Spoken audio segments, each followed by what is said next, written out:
एक गांव था, नदी के किनारे बसा हुआ। वहां एक किसान रहता था। नाम था रामू।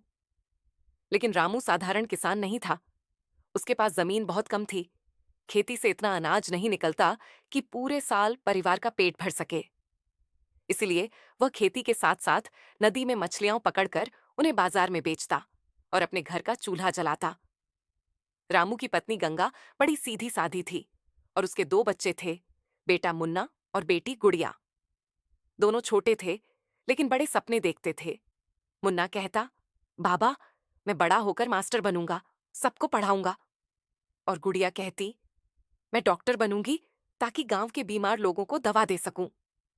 रामू ये सुनकर मुस्कुरा देता, लेकिन भीतर से उसे चिंता होती। कैसे कर पाएगा वो ये सब? घर चलाना ही मुश्किल है। संघर्ष की शुरुआत। हर सुबह रामू अपने फटे पुराने जाल को उठाता, कंधे पर बांस की टोकरी रखता और नदी की ओर निकल पड़ता। सूरज उगने से पहले ही वह किनारे बैठकर मन ही मन भगवान से प्रार्थना करता, हे प्रभु, आज इतनी मछलियां हो दे देना कि घर में चूल्हा जल सके।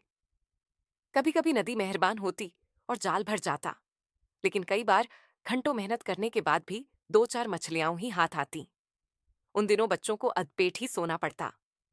गांव के लोग अक्सर रामू से कहते, रामू भाई, क्यों दिन रात इतनी मेहनत करते हो? कहीं मजदूरी कर लो, रोज का कुछ तो मिलेगा।